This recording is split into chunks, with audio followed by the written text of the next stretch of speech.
Yo! Et me revoici pour une nouvelle vidéo, avec une nouvelle coupe, temporaire, hein, je vous rassure. Et aujourd'hui, on est avec Sport sans blessure de Christophe Cario pour une nouvelle critique littéraire. Avant de commencer, je vous dois deux choses, deux explications pour être clair et honnête avec vous. La première chose, c'est que je me suis arrêté à la 200e page de ce livre car j'en pouvais plus. La seconde chose, c'est que j'ai un a priori négatif sur Christophe Cario. Donc, je me fournissais avant chez lui dans ses bandes élastiques et je pense que je continuerai à le faire parce que sur les petites bandes élastiques, donc les XS et les XSS, il est assez imbattable, je trouve, pour l'instant. Mais je l'avais recommandé à un de mes élèves et c'était pendant le Covid et mon élève a reçu des bandes de moindre qualité qui n'étaient pas estampillées Christophe Cario.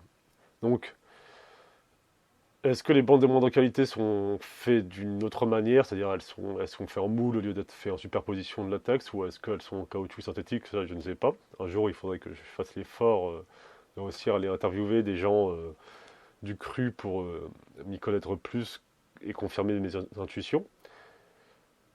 Ou juste... Merde, qu'est-ce que je dis? Bref, je sais plus ce qu'il me disait, mais ce que je sais, c'est que il a vendu des élastiques de basse qualité à mon élève. Et quand j'ai écrit à son service après-vente, ils m'ont répondu que j'avais un ton pas très agréable, mais que si j'étais pas content, j'avais qu'à leur envoyer les élastiques. J'ai trouvé ça vraiment peu professionnel, parce qu'ils n'ont même pas nié le fait qu'ils envoyaient autre chose que le produit promis. Et en plus, bah, ils ont eu cette réponse que j'ai trouvée nulle, quoi. Bref, mais j'avais quand même acheté son livre parce que donc Christophe Cario, c'est un mec, bah, je pense comme pas mal de mecs de mon âge, hein, des années 80, on a lu ses bouquins, donc celui-ci, moi, que j'ai retrouvé. Euh, on l'a lu quand on était jeune adolescent et jeune adulte. Ça a été dans les premiers livres de la préparation physique et du fitness chez les éditions Fora. Et du coup, je voulais voir ce qu'il avait fait en dernier. Et donc me voici fortement déçu, et je vais vous dire pourquoi. Premièrement, c'est pas beau. On dirait un mémoire bien soigné d'un étudiant en master.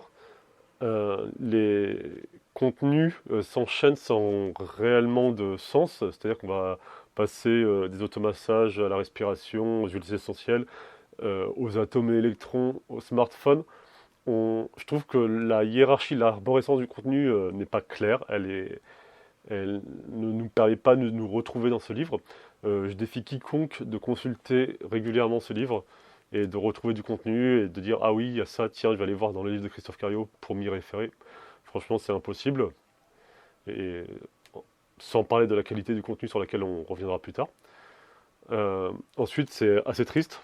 On a des pages de texte comme ça qui s'enchaînent sans réellement d'illustration ou de respiration dans les pages.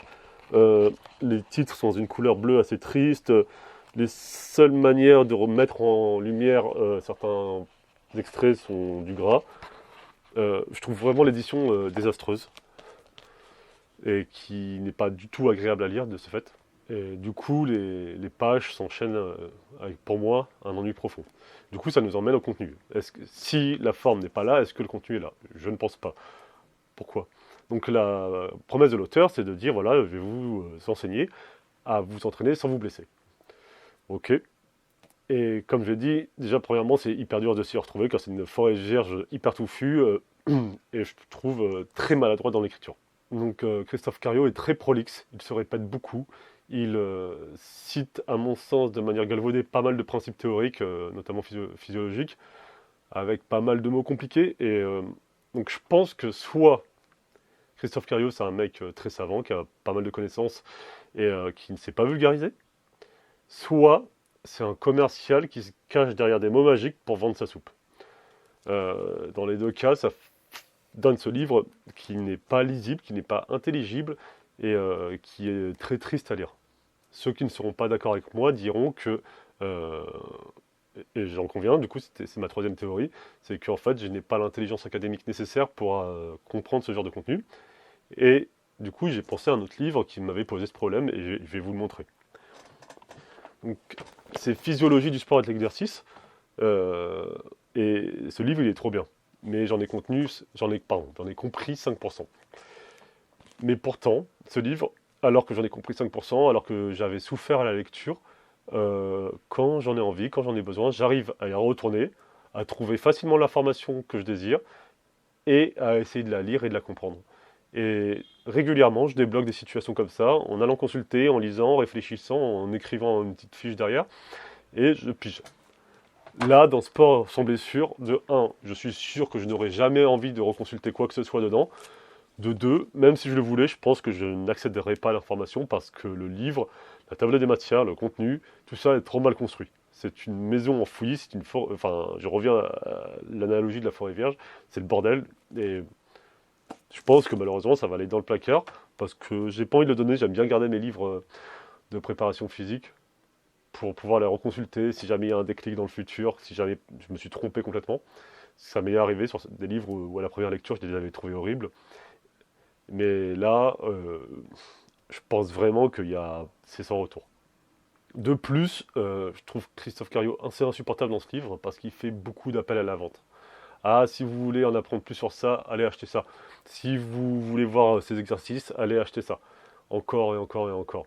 Je trouve ça assez dommage, pour être poli, qu'après avoir claqué une quarantaine d'euros, voire plus, je ne sais plus combien j'avais payé ça, l'auteur se permette de nous faire l'appel à la vente en nous encourageant à aller acheter d'autres contenus.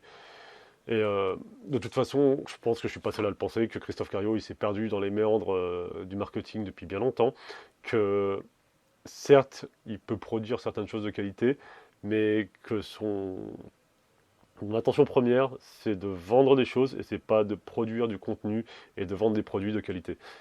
C'est peut-être dur à dire, mais je le pense sincèrement et j'en suis maintenant convaincu, maintenant que je me suis farci ces 200 premières pages. Je pense que vous n'avez aucun intérêt aujourd'hui à acquérir le livre de Christophe Cario. Je pense qu'il a peut-être des connaissances, mais je pense qu'il les exprime très mal et qu'il en veut plus à notre portefeuille qu'à notre cerveau. Extraire des connaissances de ce livre est super dur, le contenu est creux ou est inintelligible. Donc je vous encourage à aller voir d'autres livres. Donc allez voir soit mon article sur la tier list des livres d'entraînement, soit les autres vidéos de critique littéraire. Mais Christophe Cario, le sport sans blessure, c'est malheureusement un non. Voilà les potes, j'ai peut-être eu des mots durs, mais je le pense sincèrement. En tout cas, je vous fais des bisous, je vous dis à bientôt. Ciao.